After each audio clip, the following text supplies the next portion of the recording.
2월 16일 주일 예배를 시작하도록 하겠습니다. 여호와는 나의 목자시니 내게 부족함이 없으리로다. 그가 나를 푸른 풀밭에 누이시며 쉴만한 물가로 인도하시는도다. 내 영혼을 소생시키시고 자기 이름을 위하여 의의 길로 인도하시는도다. 내가 사망의 음침한 골짜기로 다닐지라도 해를 두려워하지 않을 것은 주께서 나와 함께 하심이라. 주의 지팡이와 막대기가 나를 안위하시나이다. 주께서 내 원수의 목전에서 내게 상을 차려주시고 기름을 내 머리에 부으셨으니 내 잔이 넘치나이다. 내 평생의 선하심과 인자하심이 반드시 나를 따르리니 내가 여호와의 집에 영원히 살리로다. 아멘. 저희들을 창세전에 택정하시고 여기까지 인도해 주신 주님 감사드립니다. 오늘 예배 가운데 임재하여 주시고 이 예배가 신령과 진정으로 드려지는 예배가 되게 하여 주시옵소서. 이 모든 말씀 거룩하신 예수님의 이름으로 기도드립니다. 아멘. 찬송가 28장입니다. 복의 근원 강림하사 찬송하게 하소서.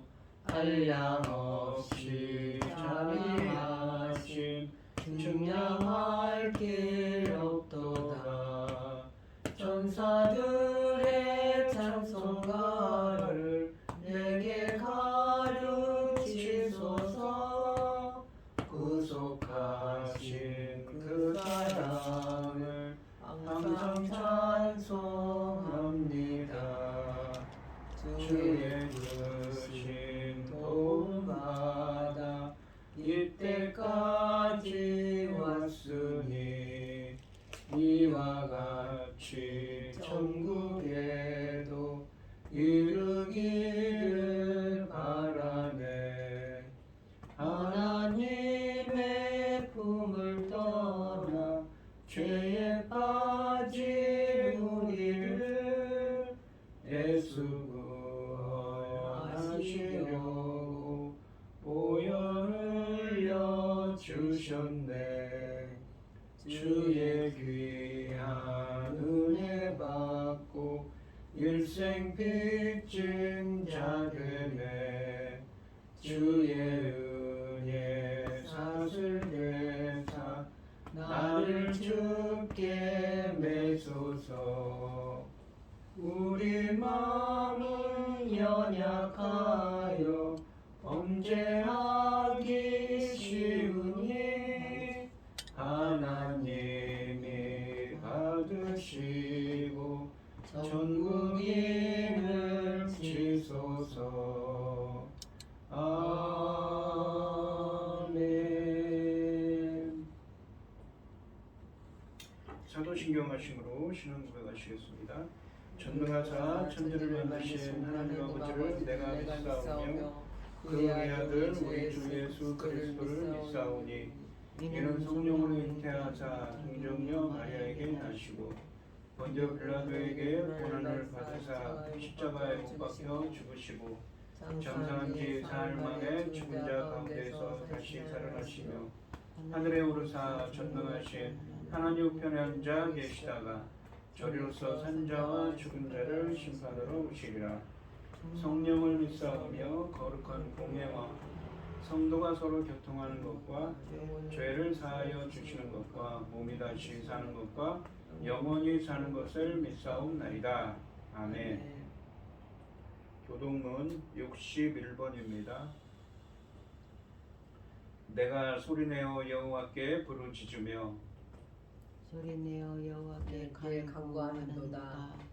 내가 내 원통함을 주의 앞에 토로하며 내 우환을 그 앞에 진술하는도다. 내 영이 내 속에서 상할 때에도 주께서 내 길을 하셨나이다. 내가 가는 길에 그들이 나를 잡으려고 얼굴을 숨겼나이다. 오른쪽을 살펴보소서. 나를 아는 이도 없고 나의 피난처도 없고 내 영혼을 돌보는 이도 없나이다. 여호와여, 내가 주께 부르짖어 말하기를 주는 나의 피난처시오. 살아있는 사람들을 땅에서 나의 분기시리라 하였나이다. 나의 부르짖음을 들으소서. 나는 심히 비천하니이다. 나를 핍박하는 자들에게서 나를 건지소서. 그들은 나보다 강하나이다. 강하니만. 내 영혼을 옥에서 이끌어내사 주의 이름을 감사하게 하소서. 주께서 나에게 갚아 주시리니 의인들이 나를 두루리이다. 아멘. 찬송가 95장입니다. 나의 기쁨 나의 소망 되시며 나의 생명이 되신 주 밤낮 불러서 찬송을 드려도 늘 하신 마음 뿐일세.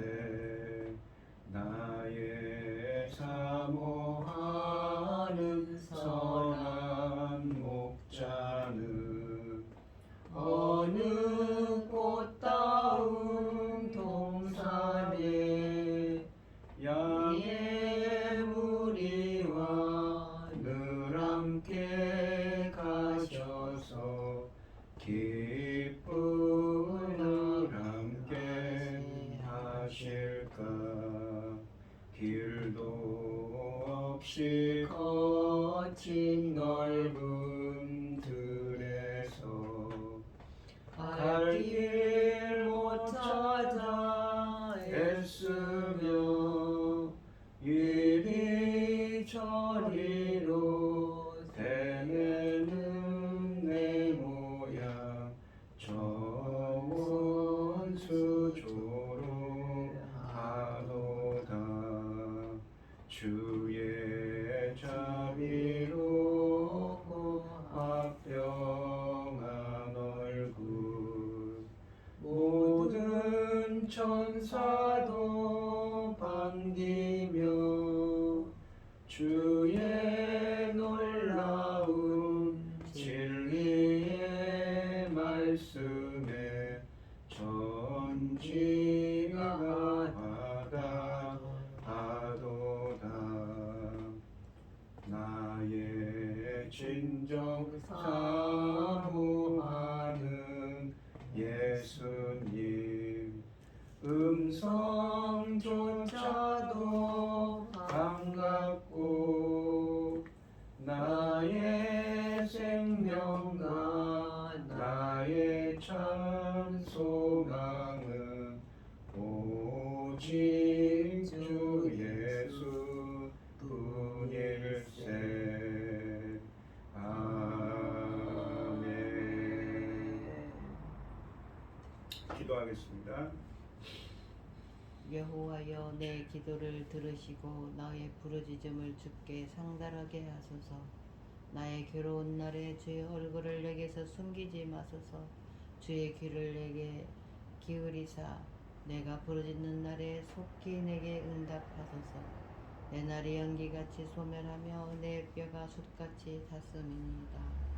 천지 만물을 지으신 전능하신 하나님 아버지, 어리석고 보잘것없는 저희를 자녀 삼으시고 아버지의 사랑 가운데 살가게 하심을 참으로 감사드립니다. 전능하신 하나님 아버지, 온 세상은 아버지 좋지 않은 소식들로 가득 차 있습니다.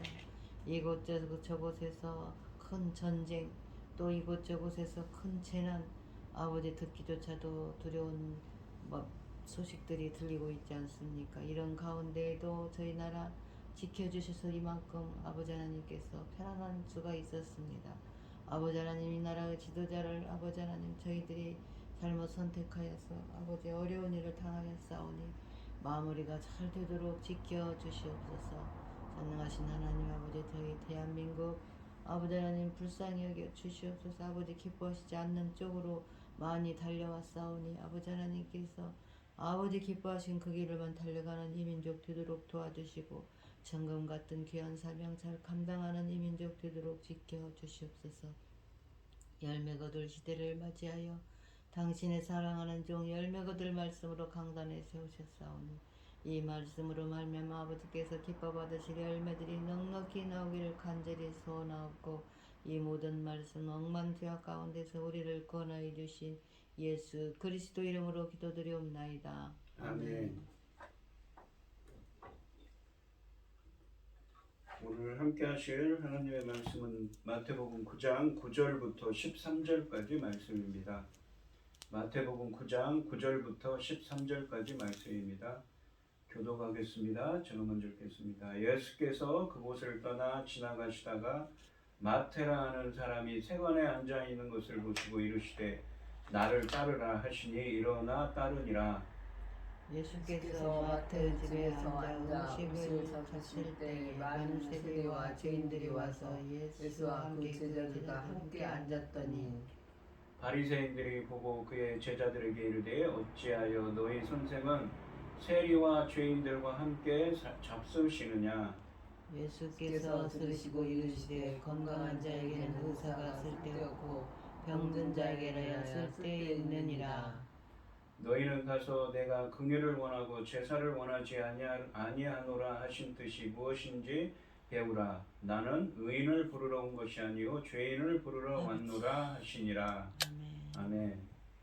찬송가 531장입니다.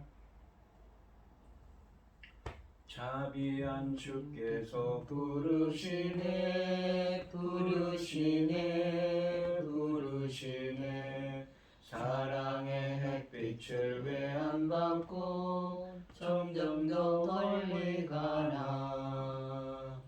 지금 오라 지금 오라 자비한 주께로 지금 곧 나오라. 고달파 지친 자 쉬라하네 쉬라하네 쉬라하네 무거운 짐진 자 다 나오라 쉬게 해주시리라. 지금 오라 지금 오라 자비한 주께로 지금 곧 나오라. 주께서 지금도 기다리네 기다리네 기다리네 죄짐을 가지고 다 나오라 어서 주 앞에 오라. 지금 오라 지금 오라 자비한 주께로 지금 곧 나오라. 주님의 소리를 들어보라 들어보라 들어보라. 그 이름 믿는 자 복받으리 어서 곧 일어나라. 지금 오라 지금 오라 자비한 주께로 지금 곧 나오라. 아멘. 아멘. 오늘 함께 하실 하나님의 말씀의 제목은 죄인을 부르시는 예수님입니다. 지난 시간에는 예수님께서 이 병자에게 죄사함을 선언하셨는데 오늘 말씀에서는 세리와 죄인들을 불러 함께 식탁의 교제를 나누고 계십니다. 주님의 관심은 병자와 죄인, 즉 세상의 작은 자, 소외된 자들에게 있습니다. 9절 말씀을 보시면 예수께서 그곳을 떠나 지나가시다가 마태라 하는 사람이 세관에 앉아 있는 것을 보시고 이르시되 나를 따르라 하시니 일어나 따르니라 라고 되어 있습니다. 여기 이 마태는 마태복음을 쓴 성령의 감동으로 한자 성령의 감동으로 마태복음을 쓴 그 마태입니다. 상반절에 보시면 예수께서 그곳을 떠나 지나가시다가 마태라는 사람이 세관에 앉아 있는 것을 보시고 라고 되어 있습니다.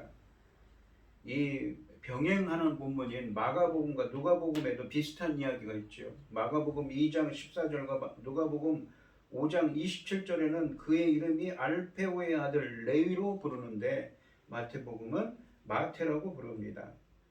그곳에 앉아있던 마태는 세리였습니다. 하반절에 보시면 이르시되 나를 따르라 하시니 일어나 따르니라 라고 되어 있습니다.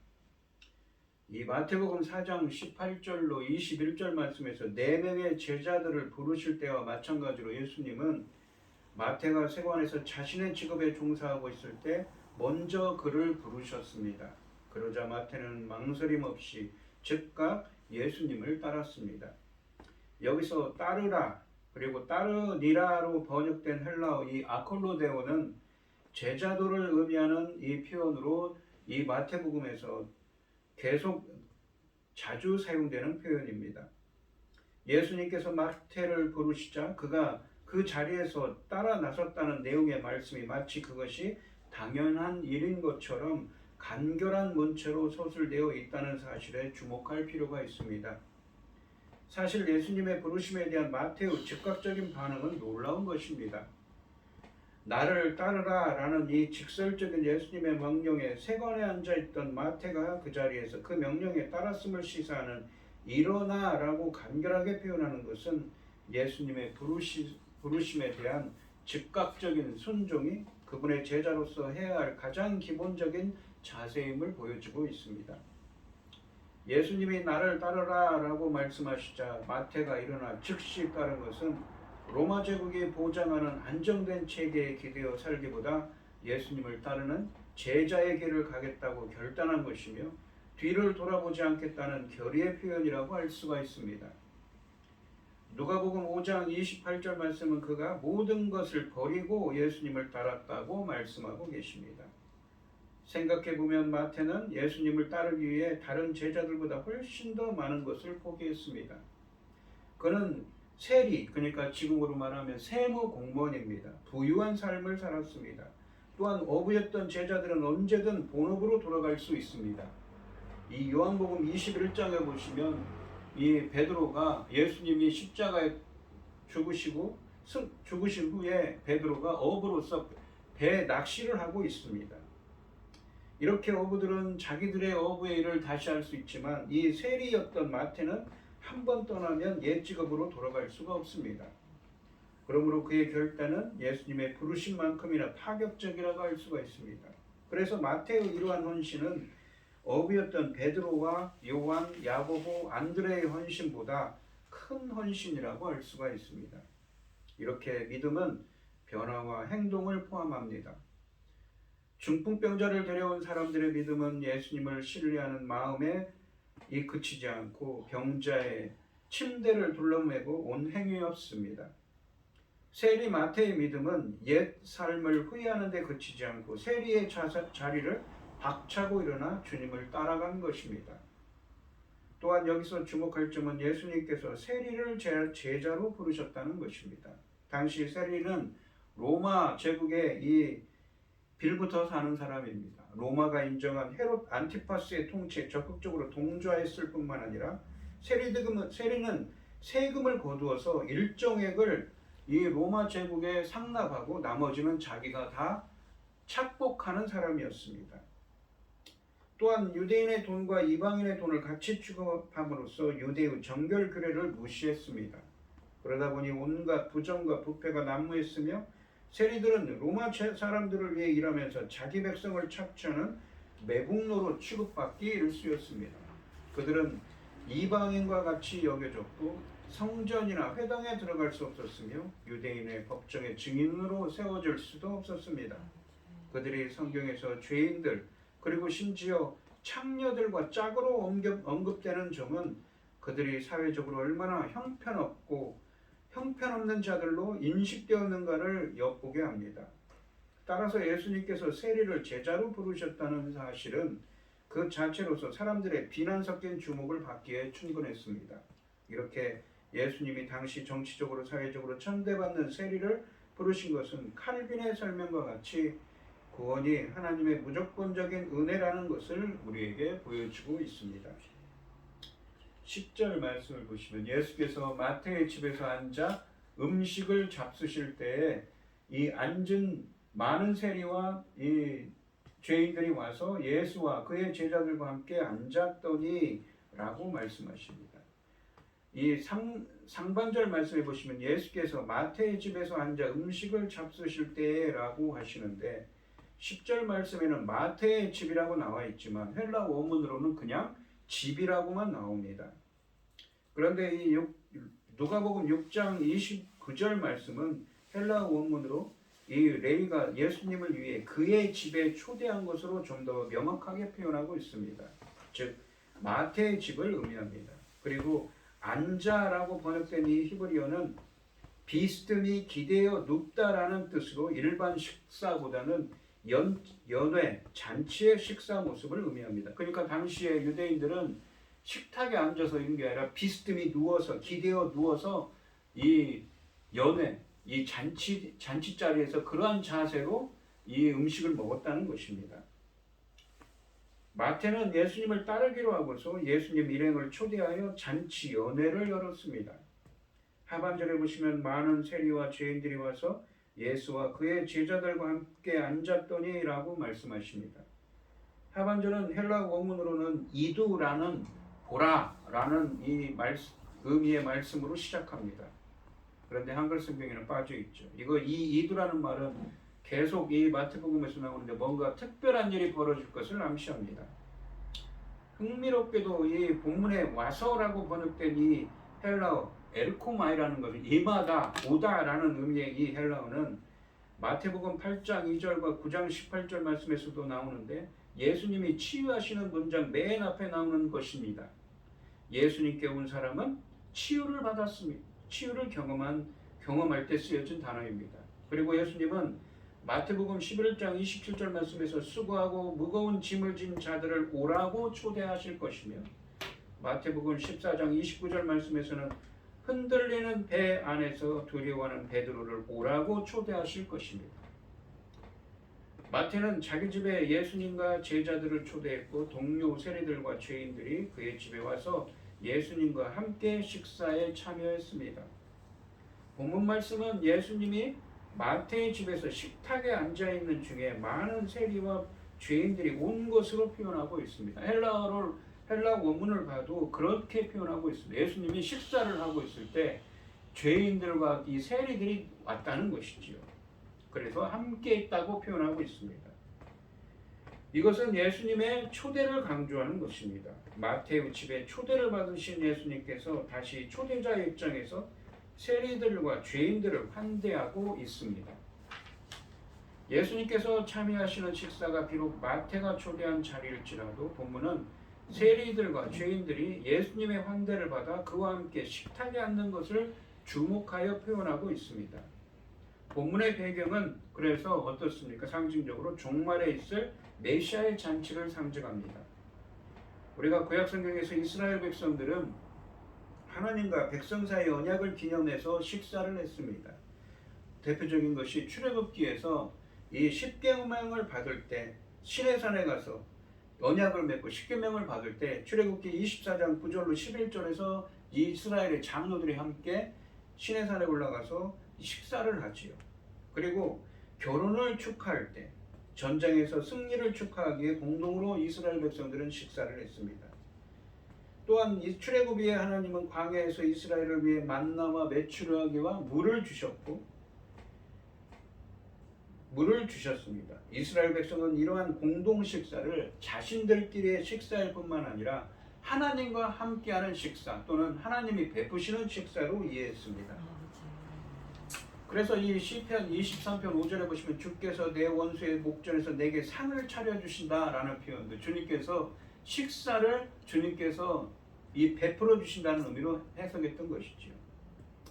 주님과 함께 식탁에서 음식을 먹는 것은 주님이 당신의 자녀들에게 베푸신 구원을 누리고 즐기는 것을 상징하는 것입니다.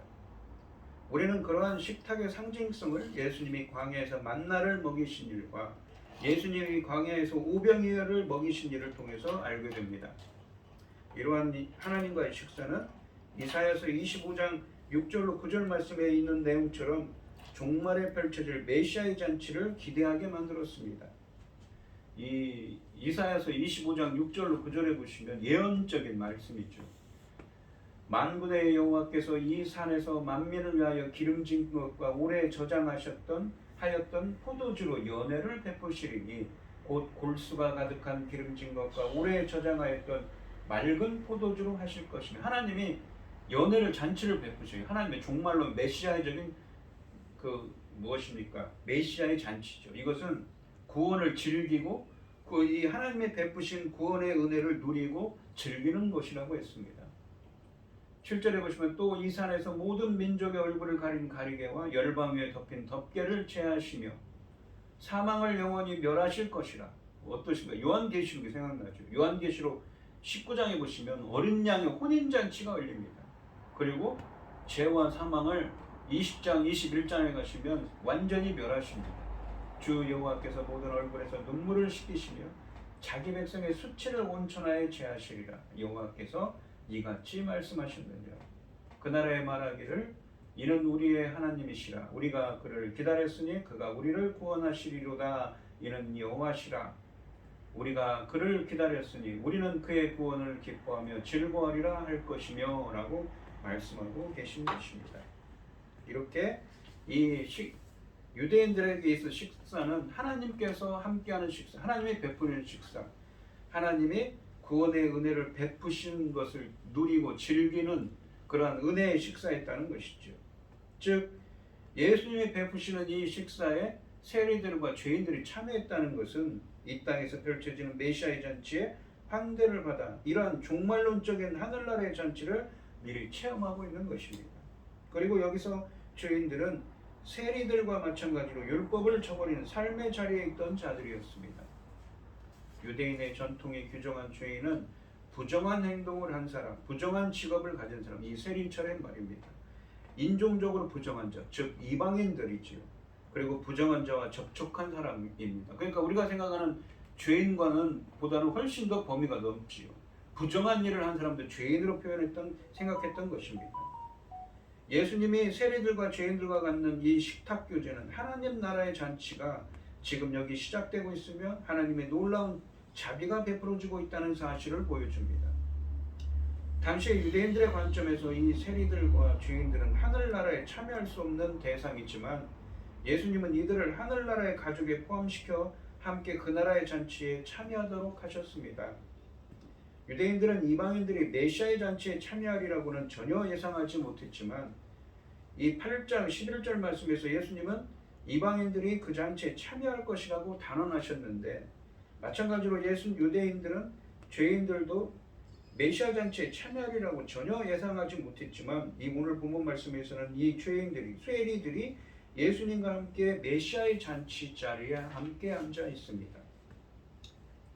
예수님이 이 사역을 하던 시기, 즉 주후 1세기의 이 고대 근동 지역에서 누군가와 식사를 같이 한다는 것은 그 사람과 같은 부류, 어떠한 일체감을 갖는 의미였습니다. 따라서 당시 사람들이 볼 때 예수님이 죄인들과 음식을 드시는 것은 예수님에게 대단히 불명예스러운 일이었습니다. 이것은 유대인들이 이방인들과 자리를 함께 할 수 없었던 이유들 가운데 하나입니다. 예수님과 그분의 제자들이 세리와 죄인들과 어울려 음식을 나누었다는 것은 그런 사람들조차도 완전히 받아들여 주었음을 의미합니다. 마태복음 4장 17절 말씀에서 예수님께서 말씀하시듯이 회개하라, 천국이 가까이 왔느니라. 하나님의 통치가 임했다고 하시죠. 천국, 하나님의 통치가 임했습니다. 분명히 예수님은 죄인들을 정죄하지 않으시고 회개를 통한 회복의 대상으로 보셨으며, 이러한 식탁 교제는 잔치자리에 초대한 것은 이 죄인들이 예수님을 통해 시작된 하나님 나라의 잔치에 참여하도록 하신 것입니다. 세리들과 죄인들을 초대하고 그들의 회개를 기대하고 의도하셨던 것입니다. 마태가 초대한 동료들의 경우 회개하고 잔치에 참석한 것이 아니라 잔치의 은혜를 맛보고 나서 반응으로 회개하게 됩니다. 11절 말씀을 보시면 바리새인들이 보고, 이게 바리새인들이 그 장면을 본 겁니다. 예수님과 예수님의 제자들이 세리와 죄인들과 함께 이 식탁에서 함께 식사를 하는 것이죠. 그의 제자들에게 이르시되 어찌하여 너희 선생은 세리와 죄인들과 함께 잡수시느냐라고 핀잔을 줍니다. 바리새인들은 예수님께서 세리들과 죄인들과 함께 식사하는 모습을 보면서 제자들에게 왜 그들의 선생이 그런 자리에 초대를 받아 함께 있는지 묻고 있습니다. 예수님의 이러한 행동은 죄인들과의 분리를 매우 중요하게 여기던 이 바리새인들에게, 이게 죄인들이 이 불결한 일을, 나쁜 일을 한 사람뿐만 아니라 부정한 사람들, 이방인이나 이 세리와 같은 사람들 있죠. 그런 부정한 사람들과 제의적으로 분리되는 것입니다. 그렇게 여기던 이 바리새인들에게 큰 충격을 주었습니다. 세리의 집을 방문하실 뿐만 아니라 많은 죄인들과 함께 음식을 드시는 행동은 유대인들의 율법에 있는 정결 규례를 어긴 그릇된 행동으로 간주되었기 때문입니다. 여기서 바리새인들이 보고라고 표현하는데 그들은 아마 이 세리의 집 밖에서 보았든지 아니면 이 밥을 식사하는 장소를 벗어난 이 뜰에서 그 장면을 보았을 수도 있습니다. 그들이 예수님께 직접 말하지 않고 제자들에게 간접적으로 문제를 제기하는 것도 어쩌면 이러한 공간적인 거리 때문이라고 할 수 있습니다. 여기서 이 선생이라는 칭호, 디다스칼로스라는 이 선생이라는 칭호는 제자가 아닌 사람이 예수님을 가리킬 때 사용하는 표현입니다.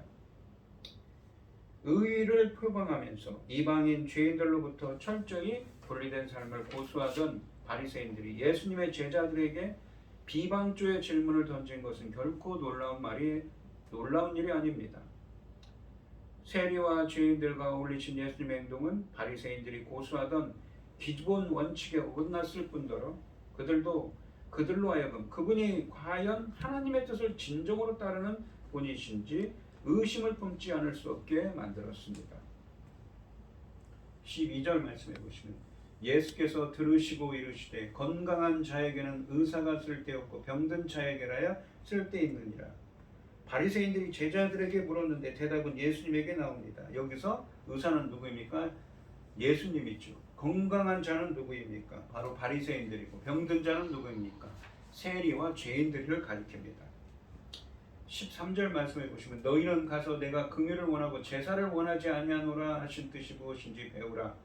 나는 의인을 부르러 온 것이 아니요 죄인을 부르러 왔노라 하시니라 라고 되어 있습니다. 상반절에 보시면 너희는 가서 내가 긍휼을 원하고 제사를 원하지 아니하노라 하신 뜻이 무엇인지 배우라 라고 말씀하십니다. 예수님은 바리새인들에게 구약 성경에 있는 호세아서 6장 6절 말씀을 인용하면서 그 말씀의 뜻이 무엇인지 배우라고 촉구하고 계십니다. 바리새인들은 스스로 구약 성경 전문가라고 자부하였겠지만 정작 구약 성경의 진정한 의미를 깨닫지 못하고 있습니다. 따라서 그들은 자신들이 익히 알고 있다고 생각하는 이 호세아서 6장 6절 말씀의 진정한 의미를 배워야 한다고 말씀하고 계신 것입니다. 바리새인들은 율법, 구체적으로는 정결법의 전문가들로서 예수님께서 세리들과 죄인들과 함께 식탁에 앉는 것은 부정한 일이라고 판단했습니다. 그러나 예수님은 제사법을 주신 하나님의 동기가 긍휼에 있음을 가르치고 계십니다. 예수님은 자신의 행위를 설명할 목적으로 호사서 6장 6절 말씀을 인용하시는데 이 호사서에서 이 말씀은 종교적인 규례들 자체를 거부하는 것이 아니라 종교적인 규례들에만 집착하여 정작 하나님이 원하시는 긍휼을 잃어버린 자들을 경고하는 것입니다. 그러니까 이사야서에도 나오지만 이 당시에 어떻습니까? 매주마다 안식일마다 와서 예배를 드려요. 오늘 내게는 제사를 드리고 예배를 드리는 거죠. 제물을 바치고. 그런데 밖에 나가서는 어떻습니까? 사회에서는 그 평범한 평일에는 어떻습니까? 하나님 뜻대로 살지 않아요. 긍휼이 없어요. 이사야서에 보면 그런 표현을 쓰지 않습니까? 약자도 과부와 고아들을 억압하고 재판장들이 재판을 공정하게 하지 않습니다. 뇌물을 받지요. 그러한 긍휼이 없는 것입니다. 주님은 여호와를 배반한 나라가 율법의 정신은 망각한 채 율법에 순종한답시고 마음에 없는 제물을 드리는 것을 비판하며 호세아 선지자를 통해 이렇게 말씀하셨습니다. 예수님은 모든 율법을 가장 철저하게 지킨다고 자부하는 바리새인들도 같은 실수를 범하고 있다는 사실을 지적하신 것입니다. 그러므로 예수님은 자신이 제사, 즉 율법적인 의식보다 긍휼, 율법이 지향하는 사랑을 원한다는 것을 드러내고 계십니다. 예수님은 당시 유대의 종교 지도자들이 가지고 있었던 이러한 형식적이고 이 제의적인 신앙을 비난하고 계신 것입니다. 바리새인들은 이 말씀을 익히 알고 있었겠지만 정작 이러한 요구에 관심을 빼앗겨 자비의 정신은 상실해버린 심각한 문제에 빠져 있었습니다. 그러나 사회에서 버림받은 세리들과 죄인들을 영접하여 그들과 함께 식탁 교제를 나누는 일이야말로 하나님께서 원하시는 긍휼입니다. 하나님의 긍휼을 구하는 것 없이 또는 긍휼의 마음으로 이웃에게 행동하는 것이 없이 외적으로 그냥 형식적으로 율법에 충성해서 제사를 행하는 것은 하나님이 원하시는 모습이 아니라고 하시는 것입니다. 잘못된 성경 해석이 잘못된 삶을 열매로 낳은 것입니다. 이렇게 상반절 말씀 또한 예수님께서 율법을 폐지하는 것이 아니라 구약 성경의 의미를 성취하러 오셨다는 마태복음 5장 17절과 20절 말씀과도 연결되고 있습니다. 그러니까 율법에 대해서 새로운 해석을 하는 것이죠. 율법을 성취하러 오셨다. 완성하러 오신 하나님께서 하나님이시라고 표현하죠. 하반절에 보시면 나는 의인을 부르러 온 것이 아니요 죄인을 부르러 왔노라 하시니라 라고 하십니다. 되어 있습니다. 예수님은 자신의 구원 사역의 목적을 명확히 밝히심으로 답변을 마무리하십니다. 하반절은 이유 원인을 의미하는 접속사 가르로 시작합니다. 그래서 13절 말씀은 이런 뜻이죠. 너희는 가서 내가 긍휼을 원하고 제사를 원하지 아니하노라 하신 뜻이 무엇인지 배우라. 왜냐하면 내가 의인들이 아니라 죄인들을 부르러 왔기 때문이다. 의 의미입니다.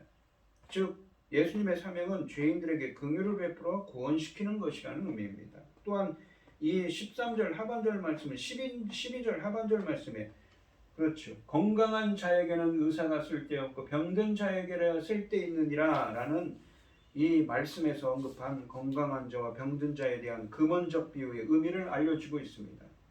이 맥락에서 이 12절 말씀에 있는 건강한 자는 누구입니까? 바로 13절 말씀에 건강한 자는 의사가 필요 없고 병든 자에게는 의사가 필요하죠.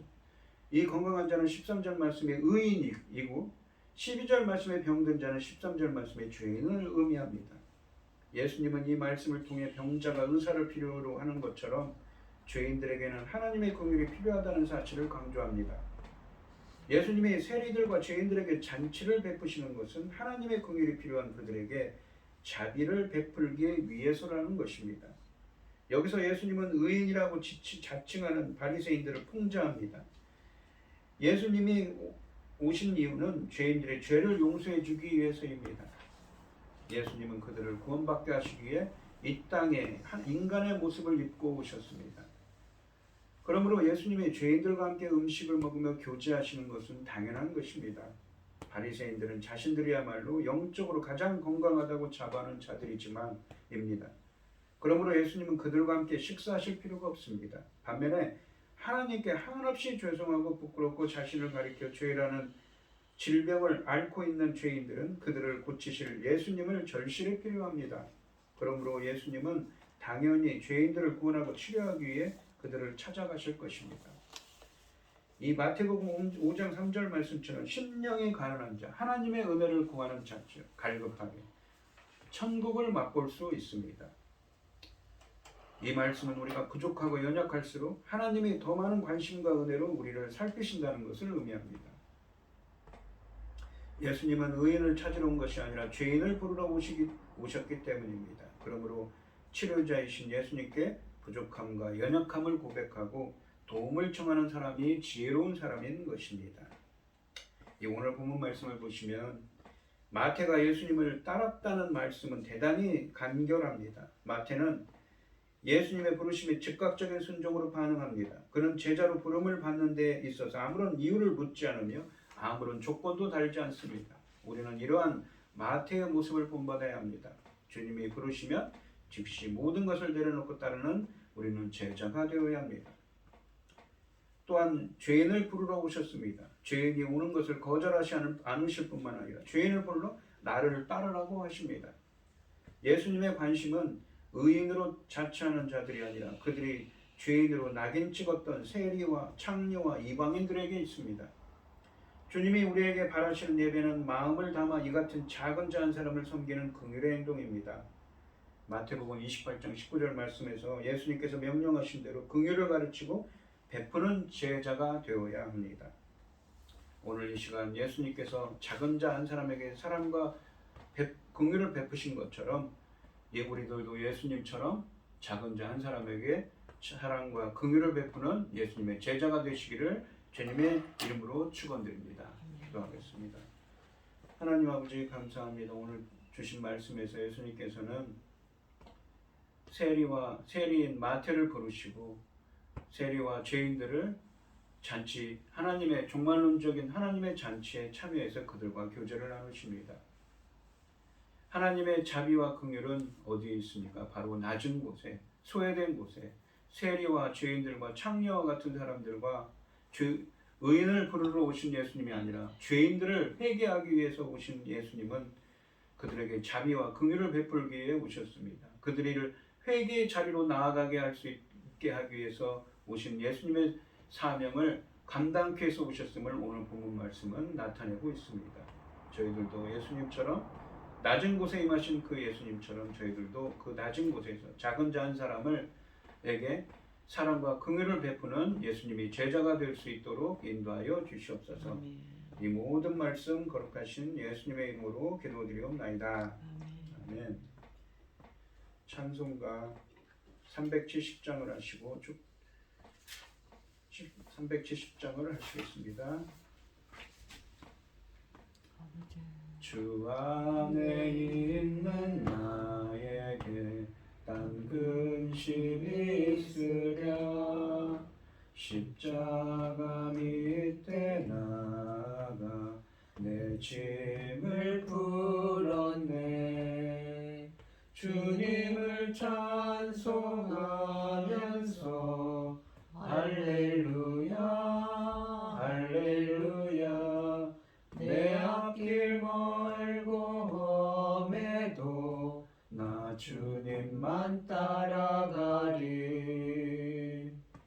그 두려움이 변하여 내 기도 되었고 전날의 한숨 변하여 내 노래 되었네. 주님을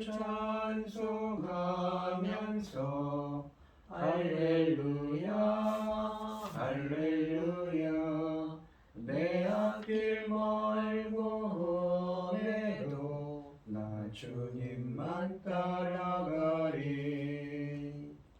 내 주는 자비하셔서 늘 함께 계시고 내 궁핍 담으라시고 늘 채워주시네. 주님을 찬송하면서 할렐루야 할렐루야 내 앞길 멀고 험해도 나 주님만 따라가리. 내 주와 맺은 언약은 영불변하시니 그 나라 가기까지는 늘 보호하시네. 주님을 찬송하면서 할렐루야 할렐루야 내 앞길 멀고 험해도 나 주님만 따라가리. 아멘.